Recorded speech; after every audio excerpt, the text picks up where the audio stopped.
Tolong minta kopinya, Bu. Sudah mau tutup, Mas. Saya orang jauh. Di sini tidak punya keluarga. Kalau boleh saya minta tolong minum saja.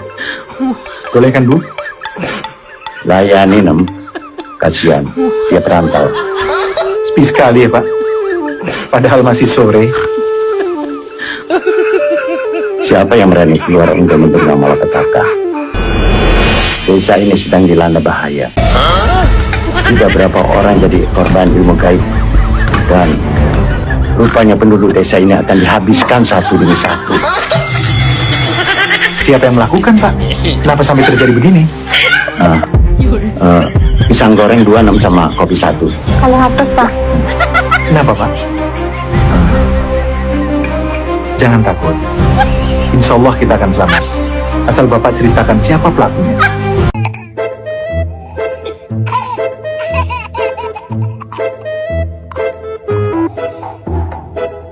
Jangankan ancaman penjara, Joko Widodo, ya. Ancaman nyawa pun saya hadir. Karena saya pegang keilmiahan. Anda boleh berbohong di Indonesia ini, ya, orang-orang yang mendukung Anda. Tetapi Anda tidak bisa berbohong teknologi evolution.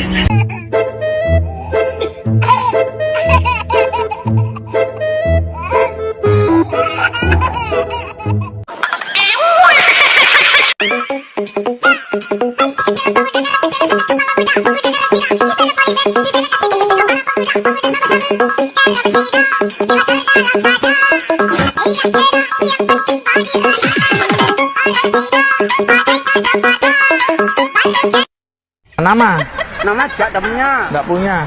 Masa nggak punya nama sama sekali? Tidak punya. Nggak punya. Terus? Istri. Tidak punya. Anak? Tidak punya. Rumah nggak punya, istri nggak punya, nama nggak punya siapa-siapa? Nggak punya. Sekarang saya tanya, sampai punya Tuhan nggak? Ya itu yang dicari. Jangankan ancaman penjara, Joko Widodo, ya. Ancaman nyawa pun saya hadir. Karena saya pegang keilmiahan. Anda boleh berbohong di Indonesia ini, ya, orang-orang yang mendukung Anda. Tetapi Anda tidak bisa berbohong teknologi evolution. Membutuhkan IQ yang tinggi. Saya tidak melihat Pak Jokowi punya itu. Bagaimana body language, bagaimana cara bicara, bagaimana gesture, bagaimana body face language-nya itu. Beliau itu dalam fase depresi yang sangat kronis. Oh, ternyata selama ini di balik kasus-kasus besar ada dia toh. Marcella Santoso, bos buzzer. Dalang di balik isu istri Pak Jaksa Agung, korupsi Pak Febri Ardiansyah, RUU TNI, dan Indonesia Gelap. Ternyata ya kan buzzernya itu Marcella loh ya. Dan sekarang nih orang terlibat kasus korupsi CPO 11,8 triliun. Gila, emang ngeri ya. Ternyata selama ini dalang dari semua kasus korupsi dan kericuan di Indonesia nih orang nih buzzernya nih. Di balik fisik sebagai wanita tapi tersimpan hati dan pemikiran yang ngeri lah ya. Coba nih menurut kalian gimana nih? Mumpung kasus baru nih, tinggalkan di kolom komentar. Sepanjang tahun 2024 korupsi mencapai 984 triliun. Aku terkejut. Segitu banyaknya mereka makan duit haram. Ya pantas beliau di sana pada hidup enak. Kasur empuk, mobil adem, ngalahin AC minimarket. Orang duit korupsinya bejibun. Gimana nggak betah jadi oknum pejabat? 984 triliun bro. Sedikit lagi udah jadi seceng triliun. Padahal itu cuma setahun. Gimana yang menjabat 5 tahun? Apalagi yang 10 tahun alias 2 periode. Asli sampai bingung itu duitnya mau dibeliin apa. Duit segitu buat beli kolor Thanos juga bisa. Kalau kalian sependapat, maka tolong komen sama share video ini. Ternyata setega itu para oknum pejabat. Uang ratusan triliun itu seharusnya bisa untuk bantu rakyat.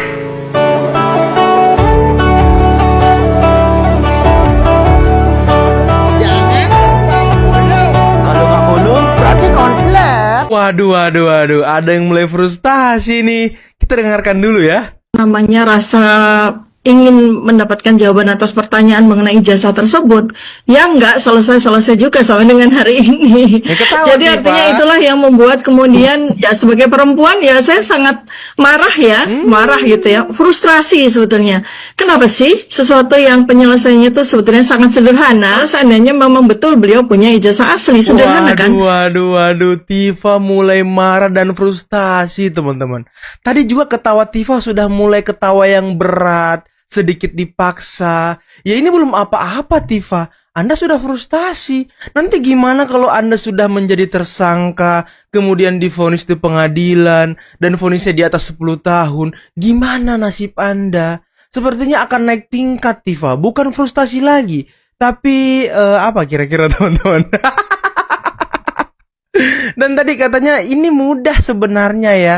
Aduh, udahlah Tifa. Kalau mudah, Anda kan sudah diberikan penjelasan dari Bareskrim, dari UGM, kawan-kawan Pak Jokowi juga sudah menjelaskan.